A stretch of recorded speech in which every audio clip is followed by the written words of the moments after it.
seja mais uma vez bem-vindo. Esse é o Conexão Jovem, o seu programa onde você tem voz, tem vez, a sua participação sempre vale aqui com a gente. E aí, tudo beleza? Tudo certo com você? Muito obrigada pela sua audiência, muito obrigada pelo carinho com a nossa equipe. Chapolin, boa noite pra você. Boa noite, tudo certo? Tudo beleza, e aí? Como foi a semana? Tranquilo, viu? Muito trabalho, atividades, produção do Conexão. Muito bom. Olha só, quero dizer que as pessoas aqui, Bianca, têm mandado muitos comentários a seu respeito, viu? Tem gostado do Conexão. Pô, que beleza, hein, Chapolin? E é muito bacana. É legal saber que o jovem é um jovem que participa com a gente aqui no nosso Facebook. Aproveito para dizer, se você está conectado agora, entra, participa do nosso tema, manda sua pergunta, seu comentário, facebook.com/Conexão Jovem. Você pode participar com a gente, como a Bianca falou. Aqui no Conexão você tem voz, você tem vez. Esse programa é feito para você e por você também. Legal. Bom, eu vou mostrar aqui o presente que o Conexão vai dar para você. Basta entrar lá no nosso site, novotempo.com/Conexão Jovem, do lado direito. Tem uma imagem minha e do Chapolin, você clica lá, coloca o seu nome, o seu e-mail e esse presente vai chegar aí na sua casa, tá bom? Ah, Bianca, eu não quero esperar esse livro chegar na minha casa. Você pode entrar aí no gerenciador do iPhone ou do Android, você pode pedir esse estudo bíblico aí na sua casa, tá bom? O Resgate da Verdade é um presente do Conexão Jovem para você. Bom, dizem por aí que o jovem não gosta de política. Será? Nos dias agora que a gente está acompanhando aí, nesses últimos dias, o que a gente mais ouve são denúncias de corrupção, desvio de dinheiro e muita roubalheira. Tá, mas a gente pode mudar a cara da política no Brasil? Você pode mudar a cara da política do Brasil? Política é só feita por políticos ou é algo que você e eu podemos exercer no dia a dia em nossa comunidade? O Conexão Jovem começa agora e vai colocar a sua cabeça para fervilhar de ideias e você pode vir com a gente a partir de agora. A gente já cumprimenta aqui o nosso convidado especial, meu amigo também, Rudá Rissi, ele que é doutor em Ciências Políticas e Sociais. Rudá, obrigada mais uma vez pela sua participação aqui no Conexão Jovem pela primeira vez. Aliás, pela primeira vez não, que o Rudá já participou algumas vezes pelo Skype, né, Rudá? É verdade, é verdade. Preciso que você fale no microfone aqui pra gente. Desculpa. Rudá, seja bem-vindo. A gente está perguntando para os jovens, inclusive você pode participar aí com a gente. Você acha que o jovem pode mudar a cara da política no Brasil? E a gente sabe que a política não está muito bem na foto para os jovens aqui não, Rudá. Inclusive, em 2013, os jovens foram para as ruas. O ano passado, 2014, foi ano de eleições, mas alguns dados revelam que os jovens não quiseram ir para as urnas. O jovem está tímido, Rudá, em relação à política? O jovem não se interessa pela política? Não, espera um pouquinho. Então vamos por partes. Primeiro eu quero reclamar que eu estou parecendo muito gordo. Eu não sou tão gordo assim, não. Bom, mas vamos lá. Não, mas a tela deixa a gente mais, tá? Mas não deixa vocês dois, isso que eu estou achando esquisito. Mas eu já sei que você está fazendo um regime. É que a gente é muito magro, pessoalmente, daí acaba ficando normal na TV. Mas a questão é a seguinte, Bianca. O jovem brasileiro, ele é tão motivado ou desmotivado para a política como um adulto. Uma pessoa da minha idade. Seja, eu tenho 52 anos, não é todo mundo que tem 52 anos que gosta de política como eu. Então, assim, a primeira coisa, vamos tentar tirar tanto peso do ombro do jovem. Segunda questão... Ou seja, não é só ele que está insatisfeito com a política. Não é só ele que está insatisfeito e não é só ele que participa ou não participa do ponto de vista eleitoral. Mesmo porque quem tem mais de 18 anos é obrigatório votar. Né?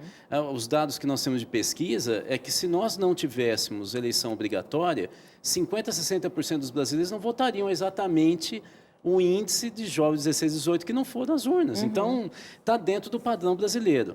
O que eu acho que ficou claro a partir de 2013 é que o jovem não gosta dessa política institucional, essa formal, essa oficial. Então, quando vai para a eleição, ele não se vê nos partidos e ele não se vê naqueles candidatos. Se identifica com eles? Aí, se ele não é obrigado aí, para que ele vai? Mas ele sai nas ruas. Ele saiu na rua na época do impeachment com os caras pintados, ele saiu o tempo inteiro, ele sai nas ruas, ele saiu na campanha das diretas, quando eu era jovem. Ele saiu agora em 2013 e saiu ano passado. Só não teve a repercussão de 2013 no ano passado, porque nós tivemos uma Copa do Mundo, e em seguida nós tivemos um processo eleitoral muito violento, agressivo, que acabou catapultando os partidos como protagonistas, mas eles continuaram saindo. Teve esse interregno, portanto, das Copas até agora, mas é bem provável que esse ano eles saiam de novo. Ah, beleza. Mas mesmo com com a obrigatoriedade do voto, muitos anularam o voto, porque você pode anular ou você pode justificar, grande, depois né? Você não vota, depois você justifica e está tudo certo. Então, isso também não é um termômetro ou não, Rudá? É um termômetro, sim, mas veja... Inclusive, vale lembrar que a última abstenção, que chegou a quase 20% aqui no Brasil, isso equivale a quase 27 milhões de brasileiros que não foram às urnas. Então, teve até uma matéria que, na época, falou que essas pessoas que justificaram e anularam o seu voto poderiam ter mudado o resultado da pesquisa. Não por mas teria mudado, talvez, o resultado. Bom, aí é uma suposição que eu não tenho como saber, mas o fato é que, antes da entrada da Marina Silva na campanha, nós teríamos um recorde de abstenção, voto branco e nulo na história política do país, inteira da República. Ela entrou e metade dos indecisos, metade dos que diziam que ia votar em branco e metade que dizia que ia votar nulo, acabaram despejando o voto nela, naquele momento. E aí a campanha foi ficando tão pesada que esse pessoal acabou escolhendo um lado, já no segundo turno, e não voltou a ser indeciso.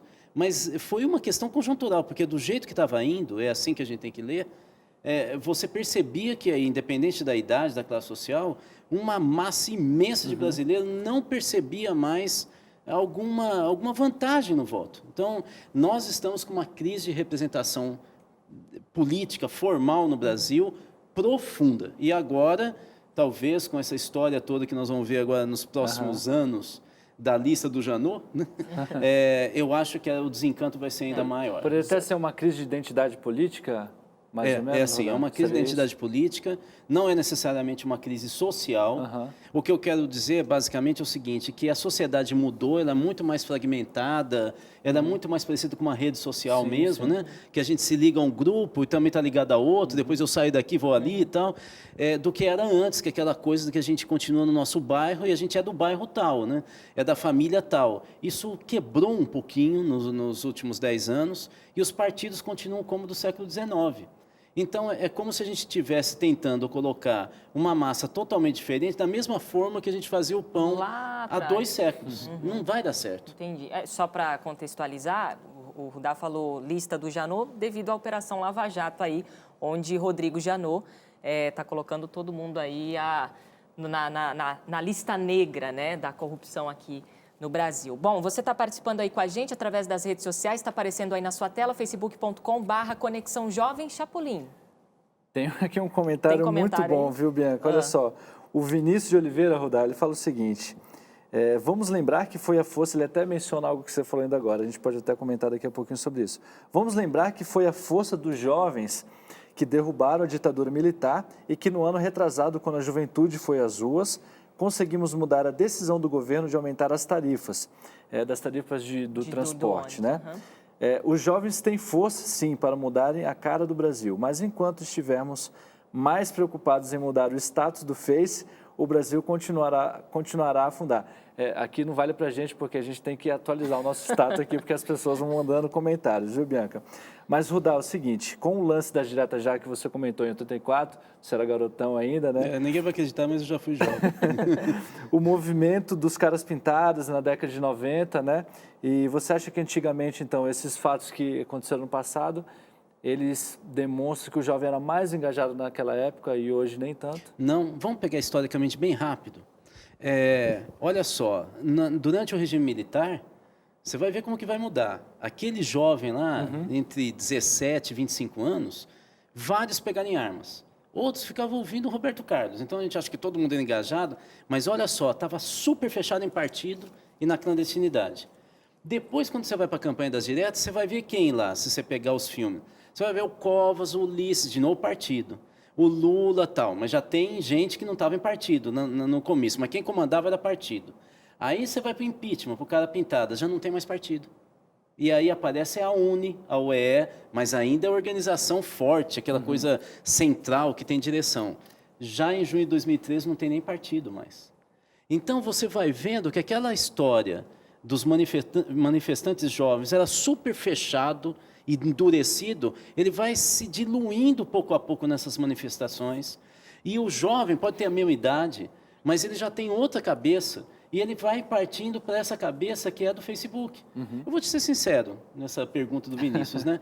Qual é o problema da gente ficar fazendo selfie? Gente, vamos ser um pouco mais alegres. Talvez essa é a nova política.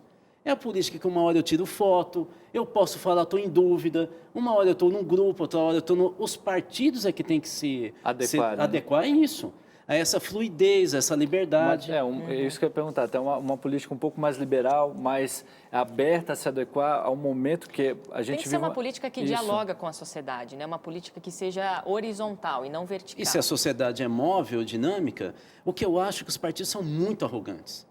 Tem um estudo, até quem está assistindo aqui vale a pena dar uma olhada, um cara chama Fábio Malini. Coloca no Google ou no Facebook, se conversa com ele. É um professor jovem da Federal do Espírito Santo. O Malini fez um estudo durante as manifestações para ver como é que o jovem se comunicava durante a manifestação e aquele que não era de partido, e como que os partidos tentavam se comunicar. O que ele percebeu? O pessoal do PT só falava com petista, e os tucanos só com tucano. E a grande maioria dos jovens não falava de partido. Aí ele foi falando, mas por que eles atingem mais gente do que os partidos? Porque partido é arrogante no Brasil. Eles atacam o adversário como se fosse um demônio e falam bem de si como se fossem anjos. E os meninos mesmo, que não tinham partido, ficavam falando assim, cara, o que você acha dessa foto? Ele não falava, eu achei bom ou ruim. Ele só falava o que você... Era interativo. É uma coisa mais humilde. Eu não sei o que é o certo. Sim, isso é legal. Daqui a pouquinho a gente vai discutir aqui se dá para fazer política sem partidos. A gente vai querer a sua opinião, mas a gente foi às ruas para saber a sua opinião. E aí, você acha que dá para mudar a cara da política no Brasil? Acho que sim. Só que dá muito trabalho, né? Não é fácil assim, tipo, vou mudar, mudou, né? Acho que é com muito esforço aí, vai demandar um tempo, né? É ter iniciativa, acho que tem que ter iniciativa e vai depender, assim, não só de uma pessoa, né? Uma mobilização aí que vai precisar. Eu acho que o jovem tem esse poder até de ir para a rua e conseguir, vai ser a geração futura do país, então acho que ele tem esse poder. Acho que hoje em dia ninguém mais tem o poder. Por quê? Porque eu acho que já tomou um rumo muito grande de coisas ruins, eu acho que até os jovens mesmo, eles não estão mais pensando com a cabeça para o mundo, cada um pensa com egoísmo para si próprio. Com certeza. Basta a gente tentar, assim, fazer a nossa parte, né? Tentar mudar por nós mesmo. Esse é o jeito. Acho que é o único jeito, na verdade. Bom, eu acredito que tem, sim, até porque o país é movido pelos jovens, né? Eu quero dizer, conforme vão renovando as gerações, as novas ideias vão sendo introduzidas nos conceitos da sociedade. Então, cada vez que as gerações mais novas se interessarem e, se engajarem mesmo na política, aí, com certeza, muda, né? Muito bom. Legal saber esse quadro no programa. Eu acho muito bacana porque é a voz, como você falou. É a voz e a vez aqui no Conexão. E essa é a sua vez. E é a sua vez de participar. Eu tenho um comentário aqui do Gabriel Rocha, que ele mandou no nosso Facebook. Ele fala o seguinte: temos que entender que o processo democrático de direito oferece mudanças em ritmo desacelerado e bastante suaves, o que gera, às vezes, descrença nos políticos. Acredito que os jovens podem mudar a política no Brasil. Agora, Rudá, diz uma coisa para a gente. Isso realmente é possível? O que pode funcionar sem partidos políticos no Brasil? Você acha que é possível uma política sem partidos? Pode. Você sabe Dá para fazer política sem partidos? E como seria isso, né? Então, veja, onde que nasceu a democracia? Na Grécia. Tudo bem que era pouca gente, eram só aqueles que eram proprietários, homens, né? E livres, né? Portanto, proprietários. Mas você tinha sorteio. Essa ideia dos cidadãos. Eu achei interessante você conversando com a Bianca lá antes de começar o programa sobre isso. Não, e está retomando essa discussão na França, na Europa e aqui.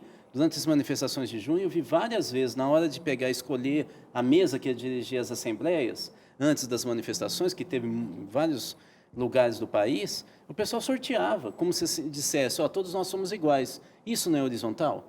Questão é o seguinte, será que eu preciso estar num partido para ser um candidato?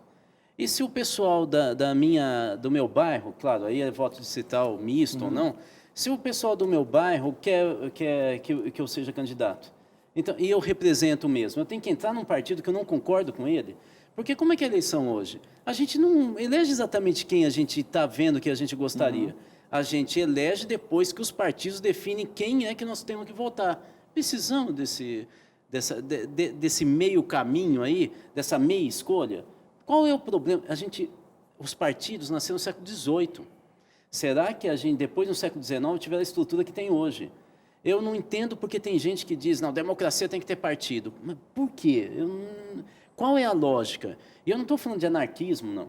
Eu estou falando que as organizações totais, aquela que tem um dono e depois tem a estrutura administrativa e o militante, né? A gente tem várias desde o século XX, será que elas são adequadas para o século XXI? As redes sociais, será que não seriam mais legais para a gente poder formar opinião e votar? Mas, a Islândia fez uma constituição em 2008 com 25 pessoas pegando 15 mil propostas na internet. Será que não dá para fazer política assim? Ideia. Ok. Bom, a gente tem mais uma opinião aqui no Conexão. Diz aí, você acha que o jovem pode mudar a cara da política aqui no Brasil?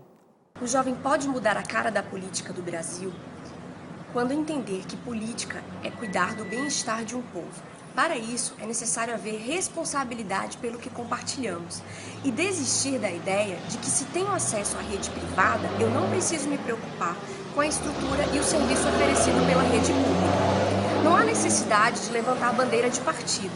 Faça questão do seu voto. Se você não gostou daquele governo, manifeste-se por mudança. Tá aí a opinião da Vivian. Vivian, um abraço para você, obrigada pela sua opinião.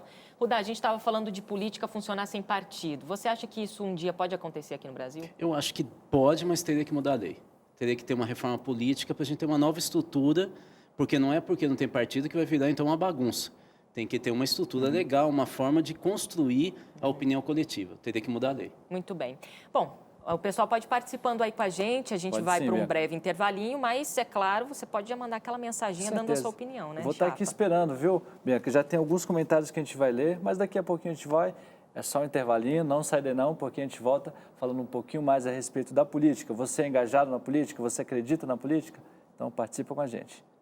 Olá pessoal, aqui é a Rani de Goiânia, Goiás. Estou aqui para deixar um recadinho para vocês acessarem lá no Twitter, @PGConexão, sem acento no A. É isso aí, fiquem conectados no Conexão Jovem. Olá, meu nome é Thaline Teles, estou falando da cidade de Campinas, São Paulo. Estou aqui para convidar você para seguir o programa Conexão pelo Instagram. O endereço é @PGConexão. Repetindo, @PGConexão. Um abraço para você, para todo o Brasil.